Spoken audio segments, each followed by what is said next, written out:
This podcast is brought to you by Healthy Dog Food Recipe Maker. If you would like to switch your dog from processed food to healthier diet, or if you are already feeding raw or cooked diet and would like to ensure that it is well balanced and complete, the Recipe Maker is for you. There are no human doctors who recommend processed food over fresh, wholesome diet, and it is time for the veterinary industry to do the same. The Recipe Maker is free for any caring dog lover, and I'm sure it is you. It has all the information you need on what foods are good for dogs, how much to feed, and to determine if your dog's weight is optimal and what supplement groups are needed to make the diet complete. All you need to do is to go to recipemaker.peterdobias.com and try to create your first recipe for your beloved dog.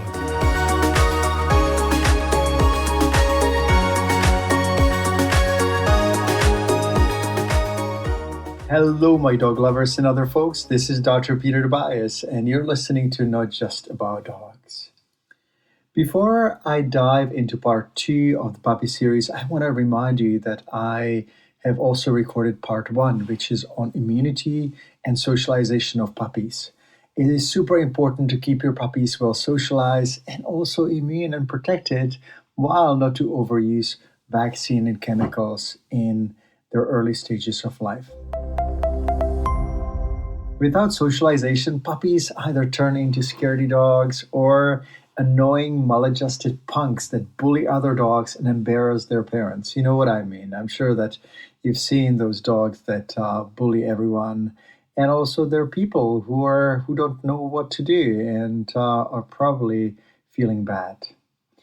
Most people adopt a puppy without even thinking about the basics of puppy care. They're unaware that as soon as they bring their new puppy home, they will be inevitably pulled into the black hole of processed food and toxic flea and tick products and chemicals, and those have very high potential to harm their sweet dog. As a veterinarian, I've seen it all, from the drug reps coming to schmooze in the clinics and buying lunches and pizzas for the staff, to the conferences that are sponsored and dominated by pet food and drug giants who organize lavish buffet dinners that are masterfully blended with so-called education pieces. These companies feed us very, very good food, while they suggest that we should feed our dogs and other animals processed food. Now, they want to give veterinarians the impression that if they want to belong to the fold, they have to practice their medicine, and that means to use toxic drugs, chemicals, and kibble. It would be easy to slip into the mode of them versus us, but I suggest that we don't waste time trying to convert the unconvertible. The primary purpose of these companies and people who work for them is to maximize profits and please shareholders instead of transforming healthcare. They love the status quo the same way the car companies loved the world before Tesla, and the book and music publishers took advantage of the artists and writers. But the world is changing, and I think that healthcare is the next. And the only way we can change it is to empower ourselves, empower yourselves with knowledge that makes sense to you and is aligned with natural principles of healing and nutrition, no matter if the products are proprietary, natural, or not natural, cheap or costly. The focus should be on the patient, on our dogs, on our own health, as opposed to profits or who benefits. Now, I know that this may be a very non-capitalist concept, but health and healthcare should not really belong in the same category as selling shoes or cars or other goods. Health is the most valuable possession, and it is also our natural wealth to be healthy. Now, when it comes to our dogs, they keep us healthy, they keep us sane, especially now, and therefore it's so important to look after their health, and that starts from puppyhood. I think that you should also question everything, because not all the advice that you get out there will be correct, and you have to make the best decision for your dog Personally, I do not mind if you put my suggestions through scrutiny and ask questions because if you do, it means that you care. To say this, my plan today is to talk about food and puppies and all the myths that surround nutrition. There are many mistakes that people make with food and puppies. And perhaps you'll be shocked to learn that in the early 90s, I was one of the top selling processed food veterinarians in British Columbia, Canada. I know it's kind of wild, but let me just give you a little bit of a background story.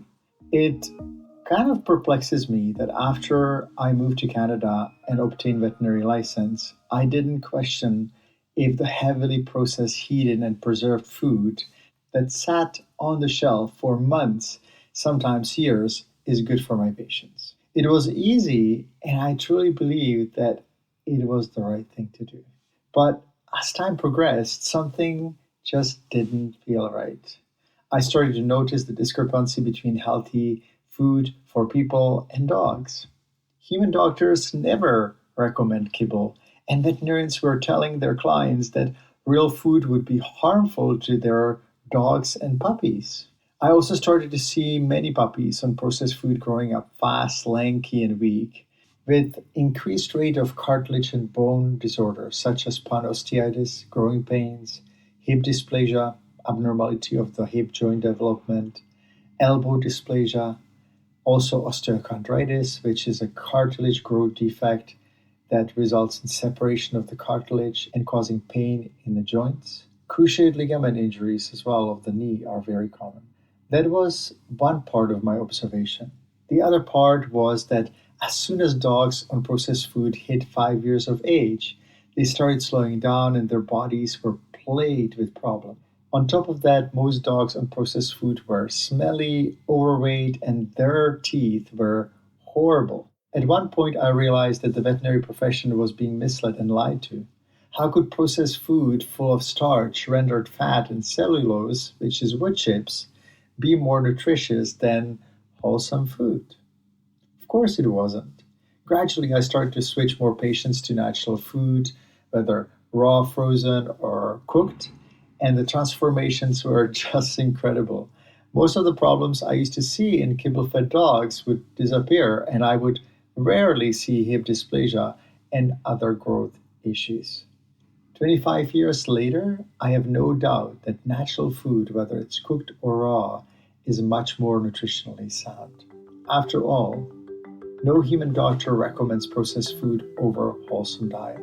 If you are thinking about making the switch for your puppy, adult dog, or senior dog, all you need to do is to go to recipemaker.peterdobias.com and you get all the information there, including the ingredients that you can feed, the ones that are not as good for dogs or even toxic, what the doses are, how frequently to feed, what bones to offer, what meats to offer, what vegetables to offer.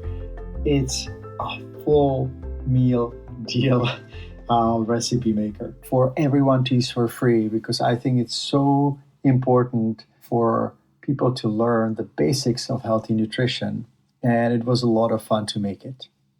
Anyway, let's move on to the myths surrounding feeding puppies and young dogs.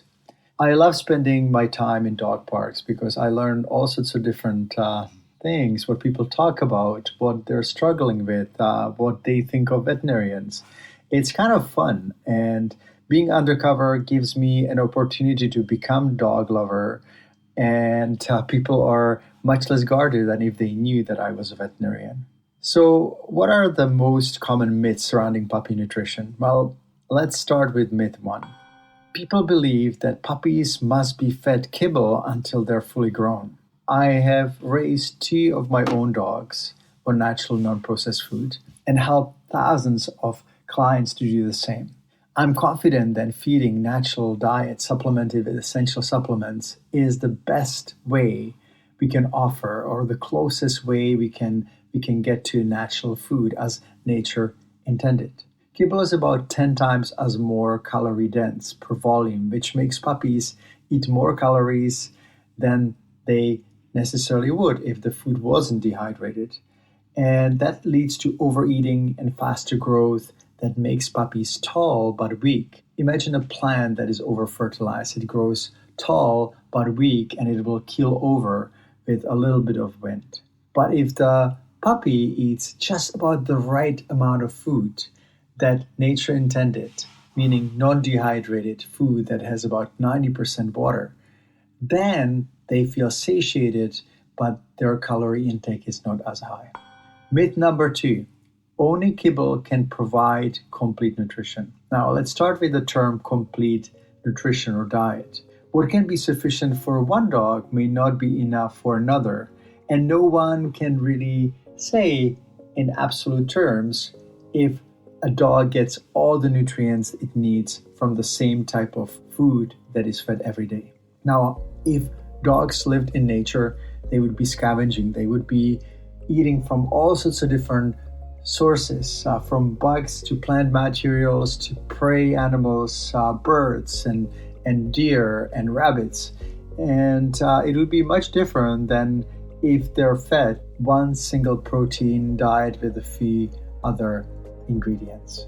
Nature never intended dogs to eat processed food, which is basically a mono diet that sits on the shelves for months and often goes rancid. Nutritionally, fresh, frozen, or cooked food is much better if it's followed with essentials such as vitamins, minerals, omega-3 oils, and probiotics that are added in the food just before feeding. Now, the reason why it's important to add these nutrients just before feeding is that if they're added in the food, they oxidize, go rancid, and they become much less nutritionally valuable. If you feed wholesome food and natural supplements, you're basically providing your dog a kind of smorgasbord of nutrients, and the body knows how to store or eliminate and throw off the excess if needed. In contrast, even if you feed the best ingredient kibble that had all the supplements, it will be inferior to fresh food because the food and nutrients degrade fast during storage. Myth number 3, canned food is a good addition to puppy diet. Personally, I do my best to avoid cans for dogs and people. The plastic liners and lacquers in the cans are usually toxic and contain a whole array of chemicals that you don't want your puppy to get exposed to, nor do you. Canned food is also heated to about 130 Celsius, which is about 270 degrees Fahrenheit, which makes it practically dead food and nutritionally much less valuable. So if you can't avoid cans, please do, because there is nothing good in cans. If you do want to preserve food, though, for travel, let's say, you can actually put food in jars, and that's very different. If I buy any food that is preserved, I always go for glass. Let's say tomatoes are one of the good examples. Not for dogs, of course, but people. Let's go to myth number 4. Kibble cleans teeth. Yes, right. And so do double chocolate chip cookies. I'm just kidding. But the problem is that kibble is highly processed, and the highly processed food sticks to teeth much more readily than fresh food. Kibble is in fact one of the primary causes of dental disease, and most people do not know that. They think that when food is crunchy, that it must be good for teeth, but that is not true. Now, if you want to prevent tartar buildup, especially if you have a little dog, they suffer from very severe gingivitis and gum disease, it is super important to give them some raw bones they can crunch on and clean teeth, because nature knows the best, and nature intended bones to be the natural dental hygiene. Myth number 5, diet switch must be done very gradually, especially in puppies. I often hear people saying that the breeder or the shelter was feeding kibble, and therefore they have to keep the puppy on the same food for some time, sometimes months, sometimes even a year. This is definitely not true. You can switch your puppy as soon as it arrives to your home. First, cook food for a couple of days, and you can use, for example, meat and squash or pumpkin. 50% ratio is great. And eventually you can switch to raw or stay with cooked if you are not feeling comfortable with feeding raw. Once again, use the recipe maker by going to recipemaker.peterdobias.com to create balanced meals for them. The recipe maker is complimentary for any caring dog lover, which I'm sure is you. Myth number 6: raw food has bacteria that is dangerous. Now, this is a good one because in the course of 25 years of feeding and recommending raw diet for dogs, I have no doubt that raw food is safer than processed food. Canines have a natural ability to resist bacteria because they're natural scavengers with very strong stomach acids that protect their digestive tract from pathogens. Plus, I like to know what I'm feeding, and kibble is usually so processed that it makes it impossible to recognize what is in it.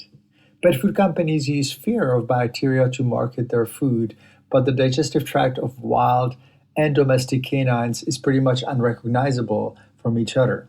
Processed, poor quality ingredients and starches in kibble lead to much more frequent digestive disturbances in bacterial flora, which makes dogs more susceptible to pathogens.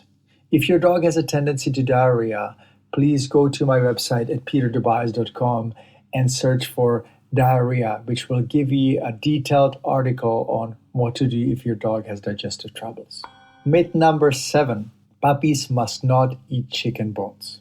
I can only assume that this myth originates from problems with cooked bones, which are very different from raw and are dangerous, and I do not recommend them.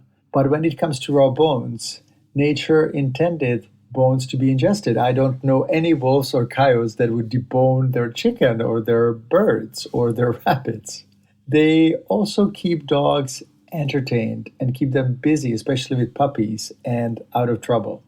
If you want to learn more about safe bone feeding, all you need to do is to go to my website again and type bones or bone feeding in the search window. It'll come up with an article that will give you more details. Myth number 8: raw bones splinter and therefore they're dangerous. Once again, raw bones are safe and the sharp, pointy pieces will not pierce your puppy's gut. The canine intestines are very strong. They have a very strong muscular layer that contracts and deflects sharper pieces without causing any harm. As a surgeon, I know how tough the dog intestines are. I've seen them many, many times. They're very difficult to pierce. Also, dogs have very strong stomach acids, and bones generally predigest in the stomach before they are passed on to the gut. Myth number 9: some people believe that toothbrushing will prevent dental disease. Now, it may surprise you, but I do not clean my dog's teeth by a toothbrush. Instead, I give him medium-sized bones to crunch on and scale his teeth, which works really great, and that's what nature intended. The only thing I do from time to time is to scale Pax's canine teeth, the large pointy ones in the front, because they sometimes build up tartar despite bone chewing. And, I believe that dogs would probably chew on some other materials in nature and it would work better, but in the present setting, it doesn't work as well. There's one material that may help with scaling and flossing the front teeth, including the canines, and those are young coconuts. They're very fibrous, and dogs can actually just chew on them and they floss teeth. When a Pax has an opportunity to have these young coconuts, he actually does not need any scaling of the front canines, but otherwise he does. Myth number 10: puppies need different food than adult dogs and seniors. And this is a topic that I would like to stay on for a moment here. In nature, there is no mammal that would eat different food in adolescence, maturity, and senior years. There's just one species appropriate food for every dog, or every tiger, or every cat, or every bird. There are no phase-related diets the way pet food companies have introduced them. My guess is that the life stage diets are just an invention of pet food companies as a marketing tool to give people an impression that dog feeding is very complex and that you should leave it up to them. I have fed the same diet to all life stages with great results, and I am fully confident that it is the best food for your dog. Myth number 11: large breeds need different food than smaller breeds. Once again, the same thing. There is no basis for such approach because the digestive tract of a large or small canine is pretty much the same. They just need different size food, but they need the same food. There should not be any difference in small and larger breeds. The problem is if we feed our large breeds kibble, they usually eat a lot, they have calorie dense food, and they grow too fast, and they're more likely to have problems because they grow big. So if you want to prevent your large breed dog from having growth abnormalities, make sure that you don't feed kibble because it's the best and fastest road to a disaster. Myth number 12. Younger dogs need more protein than older dogs. I used to believe this myth too until I saw my senior patients wasting away because they were given low protein food. Low protein food makes dogs waste away. They lose muscle mass, they become weak. And the main reason is that they're basically malnourished by not getting enough nutrients and protein. When I started my practice, I was also taught that dogs with liver disease and kidney disease should get low protein diet. But unless they are in the final stage of liver disease and kidney disease, it is actually helpful to give them high quality, normal, regular diet because they do not waste away. And especially if they are losing some protein in the urine, giving them low protein diet actually doesn't really slow down kidney disease progression. It will make it worse if dogs are fed kibble or canned food. So if you have a dog with liver or kidney disease, please go to my website, peterdobias.com, look up liver disease or kidney disease, and it'll give you the dietary recommendations and all the other information. Myth number 13. If puppies do not eat, they need to be hand-fed. Now, this is a good one because for most people, food is an expression of love. And often we have a different idea what puppies should eat, what amount of food puppies should eat from the puppies. They know how much to eat. If they're healthy, playful, and acting normally, I recommend you giving your puppy as much as it wants to eat, especially that means raw or cooked diet. If you're feeding kibble, puppies will usually overeat. And because it looks like we are feeding very little food in a dehydrated form, people have the worry that their puppies do not eat enough. Of course, you need to make sure that your puppy is free of parasites and healthy, but other than that, if your puppy is normal body weight, let it walk away from the food bowl and offer the same food at the next feeding. I've seen people hand feed their dogs, pour butter on their food, all kinds of crazy stuff. I remember one client had actually 5 different dogs, different breeds, different sizes. They all had issues with appetite because they were used to getting butter on their food and all sorts of goodies, and that is definitely not good. If your dog is not sick, they know the best how much to eat, and you have to trust me on that. Myth number 14. Puppies need 3 sets of vaccines to be immune. Now, in the previous podcast, I talk about immunity, socialization, and vaccines. Look it up and make sure that you educate yourself because most puppies get more vaccines than needed, which stresses their immune system and eventually make them more sick. Myth number 15. Puppies need to stay thin to prevent growth problems. I find this one especially frustrating because there are many puppies out there looking like walking bone rags. I like to feed puppies 3 times a day until 5 months of age, 2 times until 1 year, and then once a day. Now, once a day may be a little bit of a challenge for people, but it is known that dogs would naturally fast, and it is actually good to stimulate their certain enzymes, which are the anti-aging enzymes. So fasting is good for not only dogs, but also people. Puppies should eat as much food as they need, and they get rarely overweight if they are fed regular, raw, or cooked food. The problem is not the quantity, but the calorie density that makes puppies overeat and grow too fast. If we feed the right food, there should be no problem with feeding puppies as much as they want. And I want you to remember that. Don't believe breeders, don't believe veterinarians who say that you have to limit your puppy's food. Would you limit the food for your baby? I don't think so. And we should not do this either for dogs. If you are looking for a handy chart to recognize if your dog is overweight or underweight, you can go to my website to the recipemaker.peterdobias.com and get an idea if your dog is over or underweight. The other thing that you can do, you can just simply feel the ribs and the hips. If you are not able to feel and count the ribs, that means that your dog is overweight. And if you can see the ribs, if you give your dog a bath and wet their coat, or if they are short hair, and if you can see the ribs, that means that their dog is underweight. And that's about it for today. If you have any questions, you can always go to peterdobias.com and submit your request or question in the window there. And don't forget to subscribe to my newsletter because I publish new information every week on how to keep your dog healthy and happy for many years to come. Have a wonderful day and give your dog a hug for me. Take care.